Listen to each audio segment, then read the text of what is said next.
Malaria একটা মশাবাহিত রোগ। ম্যালেরিয়া শুরুতে নামটা তুমি যদি চেক করো, নামটা কি বলতেছে? ম্যাল।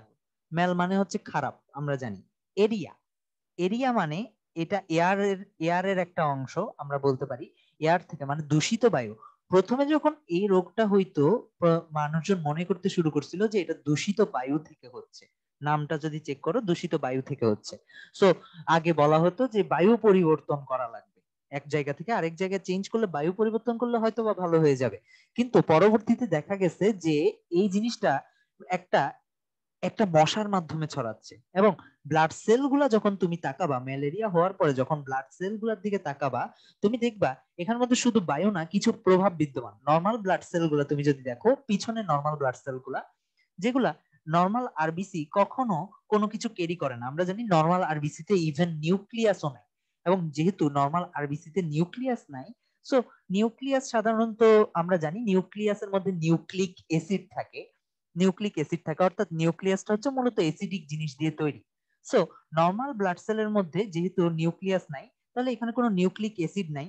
অর্থাৎ সেন্টারে যদি কোনো নিউক্লিয়াস অ্যাসিড না থাকে, তাহলে তুমি চিন্তা করো, একটু যদি বেসিক, একটু লজিক্যালি চিন্তা করো, তুমি অন্য সব সেল যদি তাকাও, তুমি অন্য সব সেল যখন মাইক্রোস্কোপের নিচে তাকাবা, তখন দেখবা একটা সেন্টারে নীল কালারের নিউক্লিয়াস পাচ্ছ।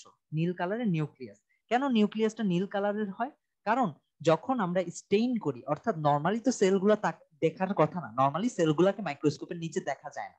তো এটাকে এসিডিক রং, বেসিক রং দিয়ে রং করা হয়। এখন যেহেতু নিউক্লিয়াসটা হচ্ছে তোমার এসিডের তৈরি, তাই এখানের মধ্যে যখন এসিডের রংটা সাধারণত আমরা জানি, লাল লিটমাস হচ্ছে কি এসিড, নীল লিটমাস হচ্ছে বেস।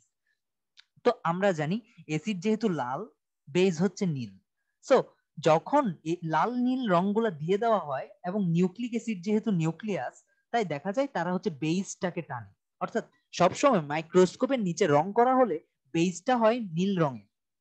কিন্তু আরবিসিতে যেহেতু এই নিউক্লিয়াসটাই নাই, নিউক্লিক অ্যাসিডই নাই, তাই বেইজকে টানার কোনো প্রশ্ন আসে না। তাই এরকম নীল কোনো কিছু পাওয়ার কথা না মাইক্রোস্কোপের নিচে। রেড ব্লাড সেল সম্পূর্ণ এক কালারই হওয়ার কথা, রেডই হওয়ার কথা।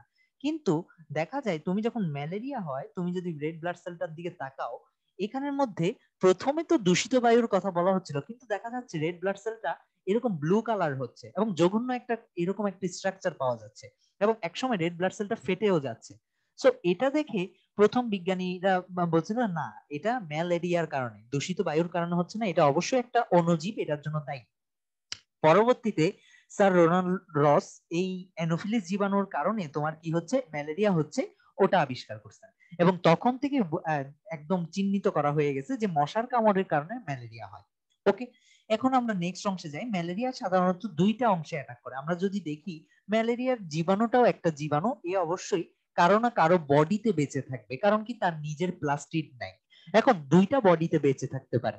ফার্স্ট অপশন হচ্ছে এদের অবশ্যই মশার বডিতে বেঁচে থাকতে পারে। আরেকটা কি, মানুষের বডিতে বেঁচে থাকতে পারে। রেড ব্লাড সেল মানুষের বডিতে বেঁচে থাকতে পারে।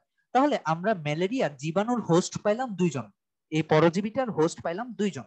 প্রথমত কি, আমরা যদি দেখি ম্যালেরিয়ার জীবাণু, ওকে, ম্যালেরিয়ার জীবাণুর হোস্ট হচ্ছে দুইজন। হোস্ট গুলা কে কি, আমরা যদি দেখি, এক সাইডে হচ্ছে মানুষ, আরেক সাইডে হচ্ছে মশা।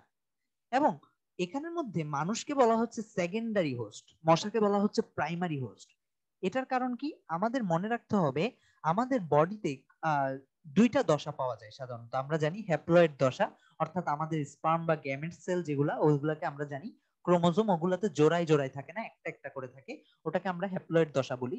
আরেকটা হচ্ছে ডিপ্লয়েড দশা, যেখানে গ্যামেট দুইটা ফিউজড হয় এবং ক্রোমোজোম জোড়ায় জোড়ায় থাকে, অর্থাৎ মাতা থেকে একটা, পিতা থেকে একটা। এই আমাদের ক্ষেত্রে এই যে হ্যাপ্লয়েড দশা বা একটা ক্রোমোজোমের দশাটা সাধারণত বেঁচে থাকতে পারে না। ফর এক্সাম্পল, আমাদের স্পার্ম বা ওভাম সাধারণত বডির বাইরে বেঁচে থাকতে পারে না। কিন্তু ম্যালেরিয়া বা এরকম নিম্ন শ্রেণীর প্রাণীগুলা এই হ্যাপ্লয়েড অংশটাও একটা আলাদা প্রাণীর মতো, একটা প্রাণের মতো বৃদ্ধি পেতে পারে। এবং আমাদের বডিতে সাধারণত এই লোয়ার অংশটা, অর্থাৎ হ্যাপ্লয়েড অংশটা, অজনী অংশটা সাধারণত আমাদের বডিতে হয়। এবং যেহেতু আমরা জানি এন এন মেলার ফলে টুয়াইজ এন হয়, অর্থাৎ N plus N is equal to twice N, অর্থাৎ যৌন জনন বলা হয় এটাকে। এবং এই যৌন জননটা হয় মশায়। তাহলে যার মধ্যে যৌন জনন হয় তাকে বলা হচ্ছে একটু ডেভেলপ কন্ডিশন। এজন্য মশাকে মূলত প্রাইমারি হোস্ট বলা হয়, অর্থাৎ ম্যালেরিয়ার জীবাণুর প্রাইমারি হোস্ট হচ্ছে মশা, আর ইন্টারমিডিয়েট অর সেকেন্ডারি হোস্ট হচ্ছে মানুষ। ওকে, এখন মানুষের বডিতে কোন অংশে, সব অংশে বাস করতে পারে না ম্যালেরিয়ার জীবাণু, প্রধানত দুইটা অংশে বাস করে। প্রথমত হচ্ছে ম্যালেরিয়ার জীবাণু যখন মানুষের বডিতে ঢুকে তখন এটা হচ্ছে খাবারের নেশায় প্রথমে লিভারে যায়। তো প্রথমে মানুষের লিভারটাকে তারা ধ্বংস করে। সো আমরা যদি দেখি লিভারে যায় প্রথমে, কিন্তু এরপর লিভারটাকে ধ্বংস করতে করতে আমরা জানি ম্যালেরিয়া মূলত রক্তের মধ্যে থাকে, রক্তটাকে অ্যাটাক করে। তাহলে লিভারকে অ্যাটাক করতে পারে আর রক্তকে অ্যাটাক করতে পারে। সো সিম্পল, রক্তের মধ্যে যে ফেজটা এটাকে বলা হবে এরিথ্রোসাইটিক ফেজ। ওকে, এরিথ্রোসাইটিক ফেজ। আর লিভারের যে ফেজটা ওটাকে বলা হবে হেপাটিক ফেজ। তাহলে আমরা বলতে পারি হেপাটিক ফেজ, মানুষের মধ্যে দুইটা ফেজ আছে, একটা হচ্ছে হেপাটিক ফেজ আর একটা হচ্ছে এরিথ্রোসাইটিক ফেজ। কিন্তু হেপাটিক ফেজটা আবার দুই ভাগে ভাগ করা হয়েছে। আমরা জানি মেইনলি জীবাণুটার মেইন টার্গেট হচ্ছে সে কোথায় যাবে, জীবাণুটার মেইন টার্গেট হচ্ছে সে রক্তে যাবে, জীবাণুটার মেইন টার্গেট সে রক্তে যাবে।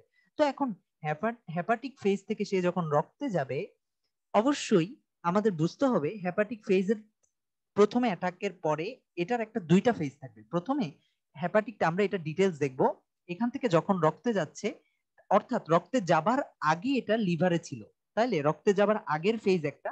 ওকে, এটাকে বলা হচ্ছে pre erythrocytic. Okay, pre erythrocytic phase, hepatic phase. আরেকটা হচ্ছে কিছু অংশ রক্তকে অ্যাটাক করলো এবং রক্তকে অ্যাটাক করতে না পেরে আবার হেপাটিক অংশটাকে অ্যাটাক করলো। ফর এক্সাম্পল, প্রথমে লিভারটাকে অ্যাটাক করলো, তারপর বের হয়ে একটা আরবিসির ভিতর ঢুকলো। কিন্তু যারা বের হয়েছে তারা সবাই আরবিসি কে অ্যাটাক করতে পারে না, আমরা দেখবো এটা। যারা অ্যাটাক করতে পারে না তারা আবার হেপাটিক অংশটাকে অ্যাটাক করে।